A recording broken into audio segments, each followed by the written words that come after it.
જય સ્વામિનારાયણ તમામ વાલા હરિભક્તોને આપ સૌનું ફરી એકવાર સ્વાગત છે મારી યુટ્યુબ ચેનલ સત્સંગ સભાની અંદર. અને આજે આપણે ફરીવાર પૂજ્ય જનમંગલ સ્વામીનું એક ખૂબ મજા આવે એવું પ્રવચન સાંભળવાના છીએ. આજના આ પ્રવચનની અંદર આપણે માણસના જીવનમાં શાંતિ કઈ રીતે લાવી શકાય, માણસ એક માનસિક રીતે અને આર્થિક રીતે કઈ રીતે ખૂબ સારું જીવન જીવી શકે એના વિશે જ આપણે વિસ્તૃતિ પૂજ્ય જનમંગલ સ્વામી પાસેથી સાંભળશું.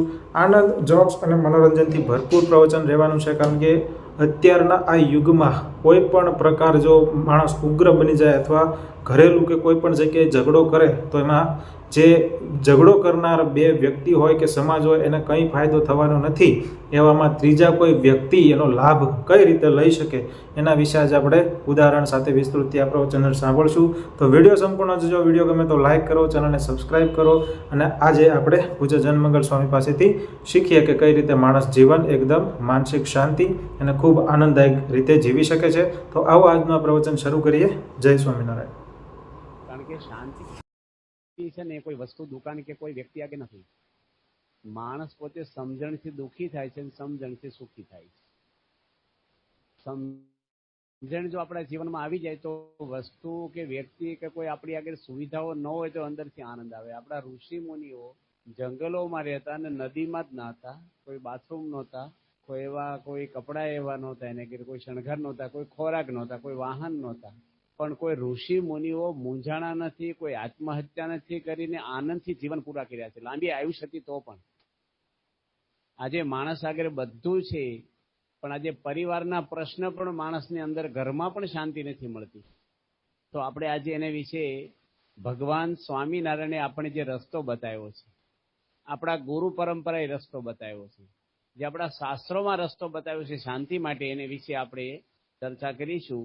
સ્વામિનારાયણ ભગવાને સારંગપુરના 18ના વચનાત્મા વાત કરી છે કે જેને સમજણ નથી ને એને મૂંઝાય ને ત્યાં તો કાં તો અપવાસ કરે, કાં સૂઈ રહે, કાં કોઈની જોડે ઝઘડ્યા કરે, પણ એવી રીતે દુઃખ કે મૂંઝવણ જાય નહીં.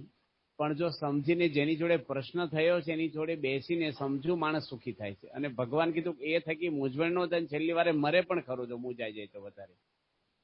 જ્યાં સુધી માણસની અંદર દેહ અભિમાન છે, વિષયમાં રાગ છે, મારું તારું છે, અહમમત્વ છે, ક્યાં સુધી ગમે તેટલી દુનિયાની માણસને મોટપ મળે કે સંપત્તિ મળે, હૃદયમાં ક્યારેય શાંતિ મળે નહીં, જીવનની સફળતા ન મળે. સ્વામિનારાયણ ભગવાને અંત્યના 8ના વચનાત્મા લખ્યું છે કે જેની ઇન્દ્રિયો નિયમમાં નથી એ વ્યક્તિ ભગવાનની ભેગો રહે છે ને તોય દુઃખી રહેશે. ભગવાનની સાથે રહેતો હોય, આપણે તો ખાલી દર્શન કરતા હોય મંદિરમાં થોડી વાર, આખી જિંદગીમાં એકવાર જો પ્રગટ ભગવાનના દર્શન થાય તો આમ થાય કે ભાઈ બેડો પાર થઈ ગયો. પણ ભગવાન એવું કે છે કે ભગવાનની જોડે અખંડ રહેતો હોય ને તોય દુઃખી રહે, કારણ કે ઇન્દ્રિયો એની વિષયમાં વળગેલી છે. સ્વામિનારાયણ ભગવાને પોતે અંત્યના 38ના વચનાત્મા વાત કરી છે કે જે વ્યક્તિની અંદર દ્રવ્યને વિશે લોભ છે, દેહ અભિમાન છે, સ્ત્રીને વિશે બેઠા બેઠાની વાસના છે, રસાસ્વાદ છે, કુસંગીમાં હેત છે અને સંબંધીમાં હેત છે, આ 6 વાના જેને છે એને જીવતા કે મરીને ક્યારેય શાંતિ નહીં મળે. એનો અર્થ કે આ પથરી આપણામાં થઈ હોય, તમે નવા બંગલામાં રહેવા જાઓ કે ફોરેનમાં રહેવા જાઓ, એ દુખાવો ભેગો જ આવવાનો છે. સત્તા મળે પણ જ્યાં સુધી માણસની અંદર આ માન છે, કામ છે, ક્રોધ છે, રસાસ્વાદ છે, અભિમાન છે, ત્યાં સુધી માણસ ગમે તે પોસ્ટ ઉપર જાય કે ગમે તે મેળવે પણ અંદરની શાંતિ એને ક્યારેય ન મળે. સ્વામિનારાયણ ભગવાને મધ્યના 51ના વચનાત્મા લખ્યું છે કે જ્યાં સુધી આ જીવને ગુણનો સંબંધ છે, ક્યાં સુધી કોઈ જીવ સુખી ક્યારેય નહીં થાય.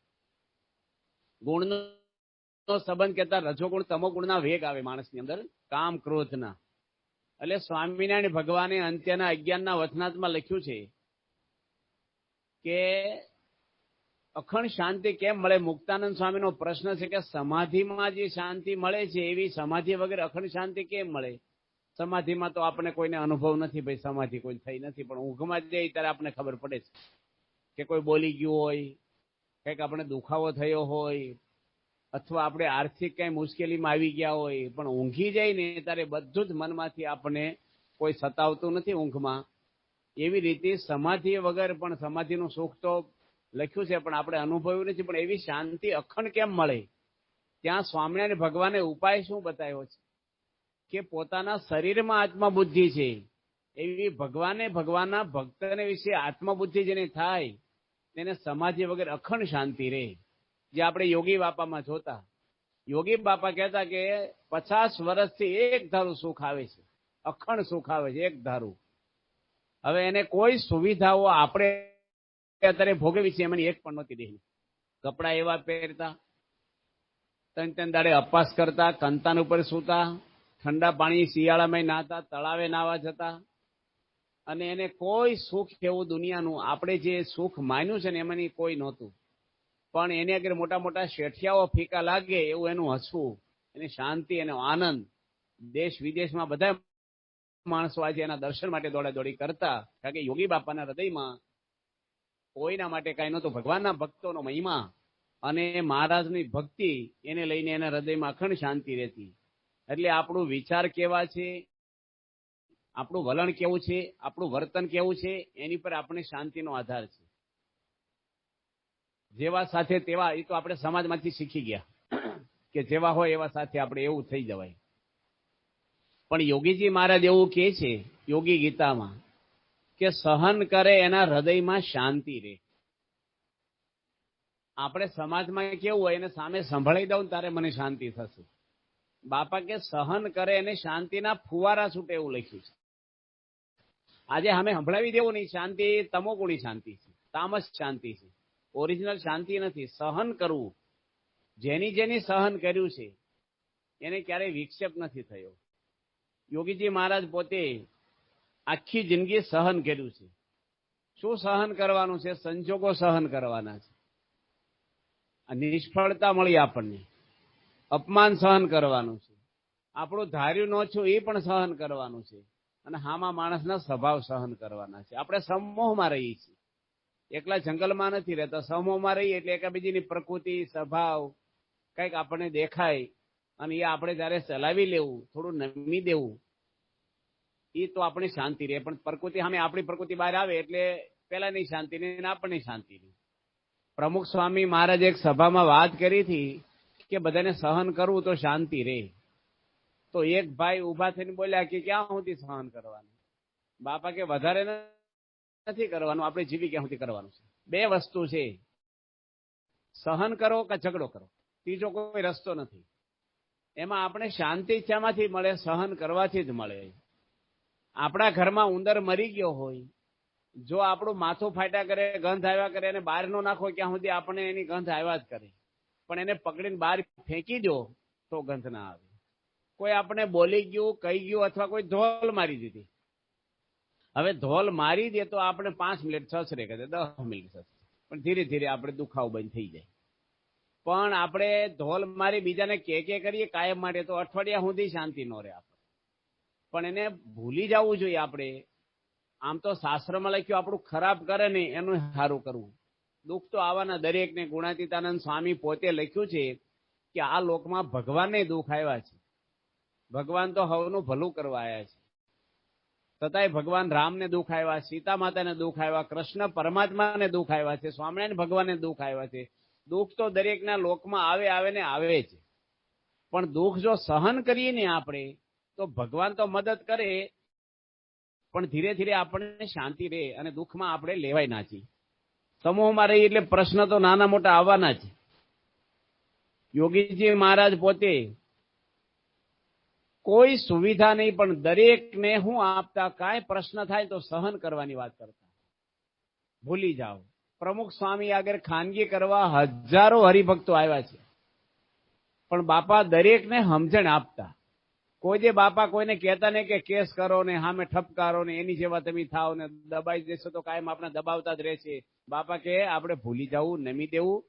પ્રમુખ સ્વામી મહારાજને એક જગ્યાએ હાર પહેરાવાનો હતો, હું ભેગો હતો ધસ્સા ગામમાં. હવે એ જમાનામાં 79ની સાલમાં બાપાને એ વખતે એ ભાઈને ત્યાં સત્સંગી નહોતા, એટલે એને કેલેન્ડર કે ફોટા એ જમાનામાં નહોતું. એને એમ કે આ પ્રમુખ સ્વામી છે, તે બીજાને હાર પહેરાવી દીધો.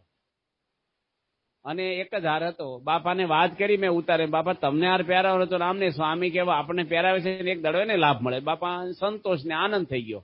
એવું ન થયું કે ભાઈ હું ગુરુ છું તો આનું કેમ સન્માન છું, મને કેમ નહીં, ને આને કહેવું જોઈએ ને કે ભાઈ આને પહેરાવો. પણ સ્વામીના મનમાં ક્યારેય માન, કોઈની ઈર્ષ્યા, કોઈની જોડે આંટી પડી હોય કોઈ દી આપણે જોયું નથી. એટલી સંસ્થાની પ્રવૃત્તિ, એટલી જવાબદારીમાં બાપાને ક્યારેય ઊંઘ ન આવી એવું બન્યું નથી, ક્યારેય અશાંતિ થઈ હોય. કાયમ આનંદમાં રહેતા ને બધાને આનંદમાં રાખતા. સ્વામિનારાયણ ભગવાને વચનામૃતની અંદર બેની સમજણ વખાણી છે. જનક રાજાની સમજણ વડતાલના વિષ્ણાવથમાં સમજાવી છે. જનકની સમજણનું વચનાવટનું મથાળું જ એવું છે, જનક રાજાની સમજણ. અને અંત્યના 11ના વચનાથમાં સીતાજીના જેવી સમજણ વખાણી છે. જો સમજણ વખાણી છે, વસ્તુ નહીં. સીતા માતાને એટલા દુઃખો આવ્યા, કેટલા પ્રશ્ન એના જીવનમાં આવ્યા છે. આજે રાજકુંવરી હતા ને અયોધ્યાના રાજ માતા પણ ગણાતા, ફૂલની જેમ મોટા થયા છે. પણ એના જીવનમાં તમે જુઓ તો રાજની અંદર કેટલા દાડા રહ્યા છે. આજે કેટલા બધા પ્રશ્ન નિર્દોષ હતા. આપણે કહીએ ભાઈ ખોટું સહન નહીં થાય તો શું કરવું છે તમારે? ઝઘડો કરવો છે? સહન જ કરવાનું છે. સીતા માતાએ કીધું ખોટું સહન નહીં થાય. કઈ જોડે ક્યાં બેઠક કરી છે કે જંગલમાં ક્યાંથી જવાનું, મિટિંગ કરો મારી જોડે, શું પ્રશ્ન? કશું જ નહીં. અને આવીને કઈને પગે લાગ્યા ભાવથી, રાગ દેશ નહીં, કોઈ અણગમો નહીં. જંગલમાં સટાઈ ઉપર હુઈ રહેતા પણ શાંતિથી ઊંઘીને આવી છે.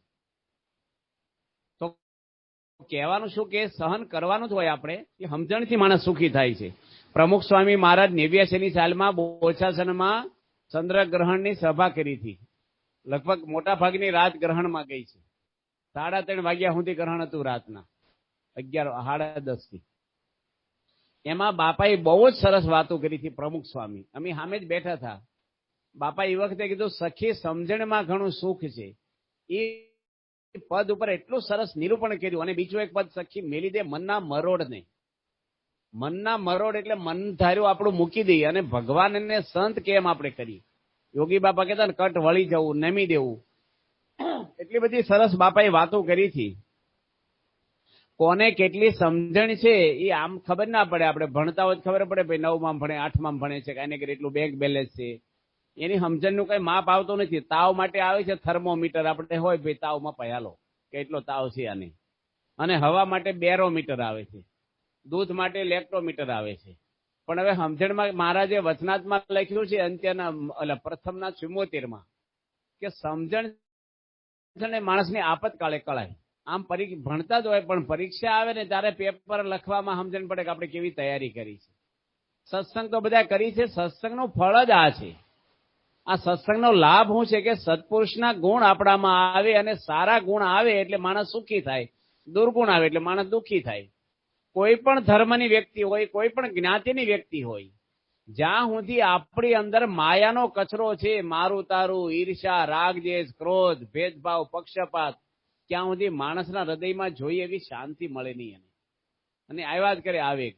કોઈનો અપરાધ થઈ જાય ગુણના વેગને લઈને, કોઈનો દ્રોહ થઈ જાય, કોઈ ભગવાનના ભક્તનો અપરાધ થઈ જાય તો જીવનું ભૂંડું થઈ જાય. એટલે મહારાજ પોતે કહે છે આપણે સહન કરવું, નમી દેવું. અને સારી રીતે આપણે જો નમીને રહીએ તો આપણે બધાને શાંતિનો અનુભવ અંદરથી થાય જ. પરીક્ષિત રાજા હતા અને પરીક્ષિત રાજાને જયારે વિક્ષેપ થયો, માનને લઈને વિક્ષેપ થયો, એક ઋષિનું અપમાન કર્યું, મરેલો સર્પ નાખ્યો ગળામાં સમીક ઋષિના, અને એમના શિષ્ય શ્રાપ આપ્યો. 7 દાડામાં એનું મૃત્યુ થાય. આખા ભારતના રાજા અને અર્જુનના દીકરા હતા. પરીક્ષિત રાજા અભિમન્યુના દીકરા. પણ જો વિક્ષેપ પામી ગયા, અશાંતિ થઈ ગઈ. એક માન ઋષિ ધ્યાનમાં હતા, એને ખબર ના રહી કે રાજા આવ્યા છે. અને એને શું કે ઋષિ ઢોંગ કરીને બેઠા છે, એને મરેલો સર્પ એના ગળામાં નાખ્યો. ઋષિને તો પણ ખબર નથી. પણ એને લઈને એને આગળ હજારો સૈનિકો હતા, રાજમહેલ હતા, સત્તા આખા ભારતની હતી. કોઈ વસ્તુ એને શાંતિ ન આપી શકી. એટલું મેળવા છતાંય માણસને અશાંતિ થાય. એના કારણ શું છે કે એને માનને લઈને ગુસ્સો આવ્યો. પણ જે વ્યક્તિ આગળ એક પર્ણકુટી કહેતા ઝોપડી પણ નથી, એક પૈસો નથી, અરે શરીર ઉપર એક કપડું પહેર્યું નથી. સુખદેવજી 16 વર્ષની ઉંમરે એમનેમ આવેલા છે અને પરીક્ષિત રાજાને કથા સંભળાવી અને શાંતિ અપાવી. બધી એના રાજ ને રાણીઓને એના દીકરાઓ કોઈ શાંતિ ન આપે. કેવું એ સુખદેવજી એને શાંતિ આપી. તો કોઈ પણ વ્યક્તિને અશાંતિ થાય, માણસ શું કરે છે? અશાંતિ થાય, ટેન્શન થાય એટલે ટીવી જોવે, ફિલ્મો જોવે, કંઈક બીજું કરે, કંઈક દારૂ પીવે, કંઈક વ્યસનો કરે. હવે ઘરે આગ લાગી હોય ત્યારે કેરોસીનનો બંબો બોલાવે કે પાણીનો બોલાવે? કોઈ પણ માણસ હોય, દુઃખ આવે ને ત્યારે ભગવાનનું ભજન કરવું, પ્રાર્થના કરવી જોઈએ, સત્સંગમાં બેસી ધર્મગ્રંથનું વાંચન કરીએ, એમાંથી આપણને શાંતિ મળે છે. પણ માણસ આજે વ્યસનથી, હું એકવાર પારાયણ કરવા ગયો હતો, પૂનામાં ગયો હતો, અને એક વ્યક્તિને આવ્યા અને બિલ્ડર હતા, અને એની જોડે એક એન્જિનિયર આવેલા, અને એન્જિનિયરે મને વાત કરી કે સ્વામી, આ બિલ્ડર છે ને થોડું વ્યસન કરે છે પીવાનું, તો તમે એને વાત કરો. હવે એ તો બહુ સત્સંગમાં નહોતા ને આપણે બહુ એને પરિચય નહીં કોઈ દી, આ તો જાહેર પારણ હતી એટલે આવ્યા છે સાંભળવા. અને બીજા દાડે પેલા એન્જિનિયર એટલે કીધું કે અમારા મિત્ર છે, દૂરના હગા છે, તો તમે એને વાત કરો. એટલે મેં આપણે એકદમ વ્યસન છોડાવવું મોટા માણસને એટલે અઘરું પડે, સામાન્ય થોડીક બીજી રીતે વાત કરવી પડે. ને પછી ધીરે ધીરે કીધું કે ભાઈ આ ભાઈ કે છે સાચી વાત છે. આપણે બધી વાત કર્યા પછી ભાઈ કે મેં તો 2 મહિને છોડી દીધું, તો આપણે શું ખોટું? તો એ કે ના સાચી વાત છે, હું પીવું છું. એ કે મેં કીધું તમારી ઉંમર કેટલી છે? સર કે મારી ઉંમર છે ને 52 વર્ષ છે. મેં કેટલા વર્ષથી પીવો છે? એ કે 2 વર્ષથી.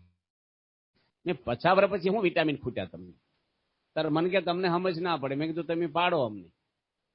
તારે કે મને ટેન્શન હોય ધંધાનું અને પીવું ને તો ટેન્શન ઓછું થાય. મેં તમે પીધું એમાં ઘરમાં કોઈને ટેન્શન થયું? એ કે મારી વાઈફને થયું. તો મેં કીધું તમે એવું માનો છો કે ટેન્શન ન હોય એને પીવું જોઈએ, તો એને પીવડાવવાનું? બે પીવો એટલે કોને ટેન્શન થાય? કે દીકરા દીકરી. મેં આખું ઘર પીવો એટલે બાજુવાળાને ટેન્શન. બધા પીવા મળો. પીવાથી કોઈ જે ટેન્શન નથી થતું દૂર? દૂર સમજણથી થાય છે, ભગવાનના આશીર્વાદથી થાય છે. માણસ પોતે જીવનમાં જ્યારે ભગવાનના આપેલા કાયદા લોપે છે ને એટલે એને અશાંતિ થાય છે. જો ભગવાને આપેલા નિયમમાં જનક રાજા રાજ કરતા હતા, કોઈ અશાંતિ નથી થઈ. પ્રમુખ સ્વામી મહારાજ અવડી મોટી બીએપીએસ સંસ્થા કેટલા દેશોમાં પથરાને લઈ એનું સંચાલન હજારો લાખો હરિભક્તોનું પણ કરતા. વ્યવહાર, પત્ર વ્યવહાર, સુખ દુઃખ, મંદિરોના આ બધા પ્રવૃત્તિ હાલતી. પણ બાપા પોતે માગવાની આજ્ઞા ક્યારે લોપી નથી પ્રમુખ સ્વામી મહારાજ. તો એને અખંડ શાંતિ એને તો રહી છે, પણ એના દર્શનથી હજારો લાખો માણસોને શાંતિ મળતી. આપણે ઘરની અંદર આર્થિક વ્યવહાર વધારવા ઘણા બધા પ્રયત્ન કરીએ છીએ, અને આપણા મનમાં એવું છે કે આપણા દીકરા દીકરીઓને આપણે મકાન કરી દઈએ, ગાડી લાવી દઈએ, સારો મોબાઈલ લાવી દઈએ, સારું મેનુ આપી દઈએ, સારા કપડા આપી દઈએ, જમીનો આપી દઈએ. પણ સાથે સાથે બધું દેવાની જરૂર છે, પણ સમજણ પણ દેવી પડે, એનું ઘડતર કરવું પડે. કારણ કે સમાજમાં રહે છે, કાલે સવારે પરિવાર હાથે અથવા કોઈ પણ સાસરે જાય, નાના મોટા પ્રશ્ન આવે એ વખતે સહન કરવું, નમી દેવું. હવે એ પૈસા એ વખતે ન કામ આપે. આપણે કોઈ 2-3 મોટી ગાળું દઈ ગયો અને કિલો દાગીના પહેરો તો શાંતિ ન થાય. બોલો, એ સમજણ હોય તો શાંતિ થાય. બુદ્ધ ભગવાનને ગાળું દીધી, કોઈ કીધું તમને ગાળું દીધી કે ભલે દીધી, મેં લીધી જ નથી. દુઃખ તો દરેકને આવે. નદી પાર કરવી હોય ને પુલ તૂટી ગયો હોય, તમારી મર્સિડીઝ ગાડી હોય તોય ન જવાય. એ પછારીપાના લાકડાના પાટિયા હોય ને એ બાંધીને તમે પકડીને તરાપો કરીને જતા રહ્યો. આ લોકની કોઈ વસ્તુ માણસને શાંતિ નથી આપતી.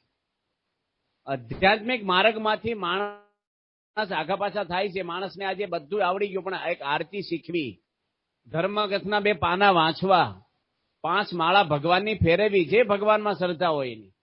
સાધુ સંતોની કોઈ નિંદા ના કરવી. ભગવાન બેઠા છે ઉપર હવનો હિસાબ લેવા વાળા. આપણે દરેકની સેવા કરવી, સમાગમ કરવો, આપણે અનુકૂળ હોય ના કરવો, આપણે શ્રદ્ધા હોય ના. પણ આપણે કેસ હાથમાં કોઈને લેવાની જરૂર છે? ભગવાન દરેકને કર્મનું ફળ આપે જ છે. આપણે આપણું કરવા આવ્યા છીએ. નરસિંહ મહેતા કોઈનું જોયું નથી જુનાગઢમાં. મીરાબાઈ કોઈનું જોયું નથી. સબરીબાઈ પોતાનું ભજન કર્યું છે. જલારામ બાપાએ કોઈ પણ તમે લો તો દરેકે ભગવાનને રાજી કર્યા છે ને એના હૃદયમાં અખંડ શાંતિ રહી છે. નરસિંહ મહેતાનો એકના એક દીકરા ધામમાં ગયા. હવે 22 વર્ષનો જુવાન જો એક જ દીકરો ધામમાં જાય, એ કુટુંબમાં કેવી તમે કલ્પના કરી શકો છો કે કેવું વાતાવરણ થાય. એના પત્ની ધામમાં જતા રહ્યા. આજે કોઈનો આધાર વગર એકલા રહ્યા ને તો એના હૃદયમાં ક્યારેય અશાંતિ નથી થઈ. ભલું થયું ભાંગી જંજાળ ને સુખે ભજ્યું શ્રી ગોપાલ. એક ભાઈ કે અમારે નરસિંહ મહેતા જેવું કામ. કે મારા પત્ની ધામમાં ગયા તો હું એવું જ બોલ્યો, ભલું થયું ભાંગી જંજાળ ને ફેરા ફસ્યું બીજી વાર. હવે આ નરસિંહ મહેતા જેવું કહેવાય? નરસિંહ મહેતાની સમજણ કેવી હતી કે એટલું બધું ભજન કર્યું ભગવાનનું, તો પણ ક્યારેય એને ભગવાન માટે એવું નથી થયું કે મારા ઘરમાં કેમ આવું દુઃખ આવ્યું છે. પ્રશ્ન તો નાના મોટા દરેકને આવે, કોઈ પણ વ્યક્તિને આવે. પર્વતભાઈ થઈ ગયા આપણા સ્વામિનારાયણ સંપ્રદાયમાં, એનો એકનો એક દીકરો થમાઈ ગયો, એને દુઃખ નથી થયું. એને હાથ દાડે જમવાનું નથી મળ્યું, કોઈ કોઈનો અભાવ આવ્યો નથી. પ્રશ્ન તો દરેકને આવે. જો વાલ્યા લૂંટારા હતા, એને નારદજી સત્સંગ કરાયો, રોડ ઉપર ઉભા સત્સંગ કર્યો છે. જે લૂંટફાટ કરે એને ક્યારેય શાંતિ ન હોય, ખૂન ખરાબી કરતા હોય, બહારથી ભલે ગમે છે પણ અંદર તો હળગતું હોય. પણ નારદજી જેવા સંતનો સમાગમ કર્યો, એનાય વાલ્મીમાં લૂંટારા જે કહેવાતા એ વાલ્મીક ઋષિ બની ગયા. રામચંદ્ર ભગવાન એના ચરણોમાં માથું અડાડતા. સીતા માતા એટલા વર્ષો સુધીના આશ્રમમાં રહ્યા પણ સીતાના કપડાય જોયા નથી. એને આવા એક સંયમી ઋષિ બની ગયા. આ સત્સંગ કરવાથી માણસને ઉજ્જવગતિ થાય છે, શાંતિ મળે છે, જીવનમાં પ્રગતિ થાય છે. આપણા એક હરિભગત છે કિરીટસિંહ બાપુ, ભાવનગરમાં, અડવાળના મૂળ શ્રીનિવાસ સ્વામીના સગા ભાઈ છે. એનો એકનો એક દીકરો ધામમાં ગયો. હરકી પેઢી જે ગંગા નદી હરદ્વારમાં છે, એમાં અસ્થિ વિસર્જન માટે ગયેલા કોઈ એના વડીલોના, એમાં એ તણાઈ ગયા. હવે સોમપ્રકાશ સ્વામી છે ભાવનગર, એને શું મારે સમાચાર એને કેવી રીતે આપવા, એને આમ ખંચકાડ છો. એટલે બાપાને ફોન કર્યો, પ્રમુખ સ્વામી એને ફોન કર્યો કે તમારા દીકરા આ રીતે ધામમાં ગયા છે. કે બાપા ભગવાનનું હતો ને ભગવાને આપ્યો ને ભગવાને લઈ લીધો, અમને કાંઈ એનું દુઃખ નથી, ભક્તિ કરી છે એની, ભગવાન એને તેડી ગયા છે. ન હોય તો શું કરે, તો ઠાકોરજી આપ્યો છો ને ઠાકોરજી લઈ ગયા, આપણું ક્યાં કાંઈ છે. જો આ સત્સંગ કરવાથી આ લાભ થાય છે. નકર ગમે તેવા મોટા મોટા માણસો આજે વિચલિત થઈ જાય, શાંતિ થાય હતી. આપણા સરાઈમાં એક મગન કાકા થઈ ગયા. એ મગન કાકા પોતે બહુ જ મોટા હરિભગત છે આપણા. અને એ મગન કાકા એના દીકરા દિલીપભાઈ, એ આપણા કાર્યકર, નિર્દેશક. એના પત્ની હતા, એ પણ આપણા કાર્યકર હતા. અને અમદાવાદથી આવતા હતા, ડભાણ આગળ એક્સિડન્ટ થઈ ગયો એનો. પતિ પત્ની બે ધામમાં જતા રહ્યા. અને એની 10 વર્ષની એક દીકરી અને 5 વર્ષનો દીકરો ઘરે હતો. દીકરી તો ભેગી હતી ગાડીમાં. એ દીકરીને કાંઈ ન થયું ને એને મમ્મી પપ્પાની નજર સામે ધામમાં ગયા. હવે કેવું લાગે કે દાદા દાદી રહ્યા અને દીકરો ને એની પત્ની બે ધામમાં ગયા, નાના બાળકો બે ઘરમાં રહ્યા. એ ઘરનું વાતાવરણ કેવું રહે. ને આપણા પાકા સત્સંગી જો સત્સંગ એની પચાવ્યો હતો, તો થોડા દાડા પછી ગુરુ પૂનમ આવીને હવામણ હાકર લઈને આવ્યા. અને બાપાને કીધું કે બાપા મારો દીકરો અને એની પત્નીને તમે ખરેખર ભગવાનના ઘરે બેહારી દીધા છે. સંસારમાં તો કેટલા દુઃખ વેઠીએ, કેટલું કરીએ તારે. એ તો સત્સંગ જીવનો કર્યો છે, ભક્તિ કરતા હતા એટલે ભગવાનના ઘરે બેસી ગયા. કોઈનો દીકરો અમેરિકા જાય અને એને આનંદ થાય, એ મારો દીકરો મારા દીકરાને પત્ની ભગવાનના ઘરે બેઠા છે એટલે હું હાકર વેચવા આવ્યો છું. અને બાપાએ કીધું થોડું પ્રવચન કરો, બીજાને પ્રેરણા મળે. તો કહેવાનું જો એવા ઘણા બધા પ્રસંગો આવે છે. આપણા લાલાજી છે, પ્રભુદાસભાઈ લાલાજી, યુગાન્ડામાંથી જયારે ઈદી અમીને બધા ભારતીયોને કાઢી મૂક્યા, હાથે પગે પહેર્યા કપડે, એક પૈસો બેંક બેલેન્સ, એક વીટી ઘડિયા દાગીનો એની પહેરાય, બીજી જોડે કપડા નહીં લેવાના. અને એનું તો બધું યુગાન્ડામાં બહુ મર્સિડીઝ ગાડીઓ, 3 માળનો બંગલો, મીઠાઈની દુકાનો, બેંક બેલેન્સ સારું હતું. અને દેશમાં તો કઈ હતું નહીં. એને પહેર્યા કપડે પાછા આવ્યા. કોઈ પૂછ્યું કે લાલાજી તમે તો બધું છોડીને આવ્યા? કે આપણે ગયા ને તારે ધોતિયું પહેરીને આફ્રિકા ગયા હતા અને આવ્યા તારે પાટલું પહેરીને આવ્યા. ક્યાં કઈ લઈ ગયા, ખાધું પીધું રાજ કર્યું. કે જો સમજણ હતી ને તો જરાય એને મનમાં એવું ન છું કે હું કરશું, આ બધું છું, આમ છું, તેમ છું. ઘણા બધા પ્રસંગો, ચેત્રકેતુ રાજાનું પણ કથા આવે છે ભાગવતની અંદર, કે એને ઘણી બધી રાણીઓ હતી. એમાં એક રાણીને દીકરો થયેલો નારદજીના આશીર્વાદથી. અને એ દીકરો જયારે ધામમાં જતો રહ્યો નાની ઉંમરનો, ત્યારે એને એટલું બધું દુઃખ થયું. રાજ આખું છે ચેત્રકેતુ રાજાને ચરણોમાં, પણ એને એટલી બધી અશાંતિ થઈ ને નારદજી એ વખતે એને સમજણ આપી અને દીકરામાં પ્રવેશ કર્યો. ને દીકરો બોલ્યો કે કોનો દીકરો ને કોના બાપ, મારે ત્યાં કેટલી વાર તમે દીકરા થઈને આવ્યા છો. અને એને જયારે જ્ઞાન થયું કે સમજણ આવીને રાજ છોડી નીકળી ગયા. કહેવાનું શું કે પ્રશ્ન તો નાના મોટા આવે. બોચાસનની અંદર જયારે પારાયણ હતી ત્યારે ત્યાગલો સ્વામી મને કે તમે પારાયણ વાંચો. અને હું વાંચવા બેઠો, પૂજન થયું, મને હાર પહેરાયો, ચંદનનો ચાંદલો કર્યો, એલાઉન્સ કર્યું, નાડાછડી બાંધી. અને પછી મેં શરૂઆત કરીને તરત બીજા એક સ્વામી આવ્યા. મને કે તમે ઉતરી જાઓ, મારે કથા વાંચવી છે. જેની પારાયણ હતી ને ભાઈને એ સ્વામી જોડે હેત એટલે એ સ્વામી થોડાક મોડા એટલે ભાઈની એવી ઈચ્છા હોય કે ભાઈ તમે વાંચો.